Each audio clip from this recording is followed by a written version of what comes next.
Galsen hip hop Galsen yéen a ngi ci seen site internet bi di Sambakouta TV comme ni mu leen ko waxee ñu ngi fii ci fi nga xamante ni mooy pont Technopole jàkkaarloog arène nationale fi nga xamante ni fa lay mbëri di dóorante. acca ñu ñëw seet si kenn ki nga xamante ni nag mooy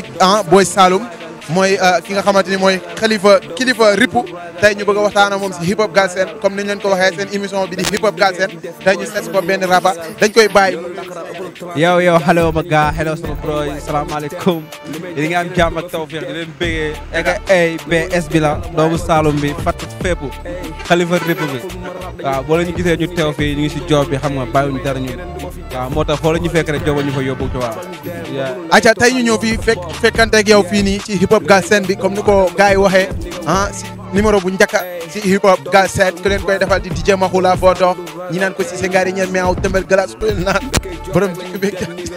jàtt ji sama caméraman moomay reeloo mais ñu ngi fii ci hip hop Galsen acca sama waa ji hip hop ngeen ne yow yaay Khalifa Ripu lan moo indi Khalifa Ripu. Khalifa Ripu benn game la bu ma nekkal di gameantoo sama moromu booy artistes yi nekk Saloum ci waa xam nga bëgg leen susu pour ñu dem wane seen bopp ñëw parce que place Khalifa bi ku nekk mën na fa toog mais man dama imposé sans ñu voter ma dem taaj fa sama bopp ci waa. mais lu tax nga xëy rek ne yow yaay Khalifa Ripu lan moo la def Khalifa bi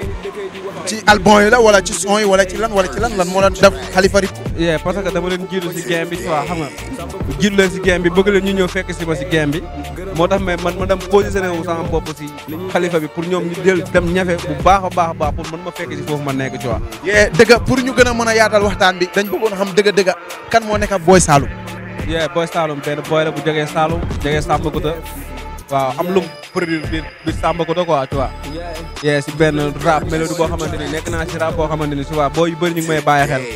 mais am na yeneen boo yu ma xamante ni man maa lay intérêt pour ñu ñëw foofu noonu si game bi quoi ñu yëngal waaw ba mu dem fa am fu lu neex a neex tey ñu fay def ay concert fu mel ni Sambakouta bëgg ko def ba poste daf ko Kaolack daf ko fépp comme gars yi ni ngeen defee ñoom moo jox suñu gars yi yow noonu yaa ma gën a xam ñoom MC Xës voilà. dëgg yaa ngi ci hip hop Galsen so hip hop Galsen bi dëgg xam nga si idole wala xam nga koo xamante ni moom ngoy rey ci hip hop Galsen wala. yow man ñu ma bëgg nag bëri nañ parce que man ñi may déglu dañoo bëri boo xoolee man mbalax maan laa yàgg a déglu mooy Jiba dama ko yàgg a déglu te dama ko yàgg a bëgg ci waa dama doon toog di ko déglu ay émission am ay sound yu bees xam nga di déglu léppam waaye man lu ma motivé sax ba ma nekkaat di gën a bëgg a rap ka musique afro mbalax boobu noonu daf ma jeexalaat ba léegi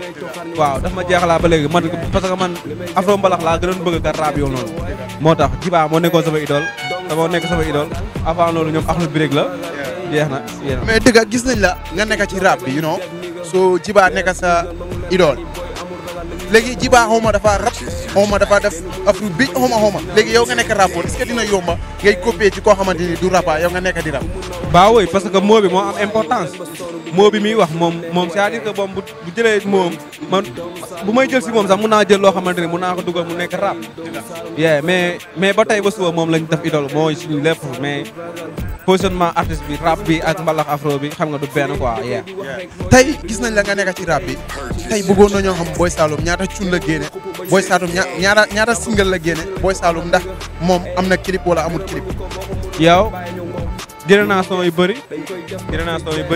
mënuma compter actuellement ñaata son la mais am na lu des clip moom yaakaar naa benn lañ si génnee te gàmm la woon quoi mais génneeguñ clip si hip hop bi quoi. dëgg comme nu ma leen ko waxee seen hip hop Galsen soo ñu seet si Boy Saloum ñu bëgg a waxtaan ak moom gisoon nañ nga woy benn son bu ne muy Jiba bi soo bàyyiwul di ma bàyyi soo boobu naka nga ko coupé ba woy ko noonu naka la fa demee woon. li ma lay wax rek yaaga déglu gan gi yaaga lu muy def ma fil ko mu neex ma ci waa may déglu Jiba lu muy def sax ma quoi c'est-à-dire que si laa dama coupé soo bàyyiwul du ma bàyyi xam nga muy son bu neex ma génnee ko gars yi yokk si benn moo ay affaire tuuti xam nga mais gars yi nee nañ neex na mais ñi gën a góorgóorlu. gisoon naa tam nga woy benn woy bu ne. doomu Saloum du ragal doomu Saloum naka nga ko wooyee doomu Saloum du ragal en fait ragal bi dafa nekk ci yow fit bi wala naka nga wooyee doomu Saloum du ragal ndax yéen ngeen nekk ay tapet. soo déggee doomu Saloum du ragal c'est-à-dire que daa am benn fit bu ñuy doxee ñoom ñëpp c'est-à-dire que du ragal mooy gens tux rarement nga gis doomu Saloum boo xam ne da ngay dégg ci yëfu ñàkk fayda man su ma bëggee dégg ragal dëggantaan mooy kii gens kooku mooy ragal ak kii jël paaka di ko dafay armé kooku mooy ragal mais tey doomu Saloum ni nga gis ci mbedd bi mu nekk di ambila di job benn façon job boo xamante ni yow da ngay xam ne kii góor yàlla la réel la te doo ko fekk su lu ñàkk fayda moo tax moo doomu Saloum bi ñëw waaye sama boobu noonu ñu bëri damay romb sax ci mbedd bi gars yi naan ma doomu Saloum du ragal doomu Saloum du ragal jàpp neen ne yaram bi la wala si jëmm ji la wala si leneen la mais pas loolu waxee neen fu gën a yéeg niveau loolu quoi. yee dëgg ñuy jaajëfal suñu caméraman bi kooku moo nekk doomu Saloum bon ñu gis la ngay adhéré wu ci ki nga xamante ni mooy Djiba di copier ay woyam di woy est-ce que tey hip hop Galsen mun nañoo xaar Boy Saloum mu génne ci beneen façon comme tey ñu xaar ko ñu gis ko ci benn label wala Boy Saloum moom dafa nekk di def ay continuer boppam wala mu ngi ci label wala daal. non actuellement nekko ci label mais ñu ngi job fay ka pour am yeneen label yoo xamante ni wala amal suñu bopp sax bay produire yeneen personnes yoo xamante ni bu ñëwee foofu da leen mën a job quoi bëgg nañ loolu bu baax a baax a baax. acca tey lan nga nekk di wax sa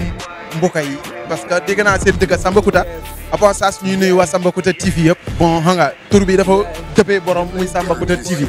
soo gis nañ fay ay yeneen rapa ay ñoom néew bi kii Sambakouta Boyo ay yeneen rapa ay Tupac soo ñooñu noonu naka nga nekk di dundee ak ñoom. job rek ñoom war nañ job nañ job ñu ñëw taxawaante ñun ñëpp dëgër quoi. imposante xam nga wane ku nekk sa talent ñu dooleel Sambakouta foofu noonu. yëgati niveau bi yóbbu ko beneen niveau parce que rap bi dafa yaatu actuellement te rap dafa doon loo xamante ni dañ ci dégloo xam-xam quoi dafa am loo xam man yenn saa ma déglu rap ne kii génnee na ko texte bu garaaw waaw yenn saa mu indi benn talent boo xamante ni wan la benn affaire boo xam ne da ngay boo ko dégloo da ngay bëgg sa bopp yow acca comme nu mu ko waxee Boy Saloum soo dañ bëggoon nga nga may ñu daal doomu Saloum bi du fekkaat yow mun naa la may lu raw loolu sax acca doomu Saloum ma ne boy sama yaay daf ma dëkkee ñaanal nga dëkkee sama ginnaaw pour liggéey ma yaa ngi toroxal sa bopp parce que boo amul ñaanu mer sa bopp ngay sonal gënal la job te def sa bopp talent xam-xamay wane boobu doole du caaxaan da ngay liggéey pour am li nga bëgg you know. yaa kooku mooy Boy Saloum la voix d'or boy Camaracounda bi you know acca suma caméraman jaajëf kontaan naa si yow bro.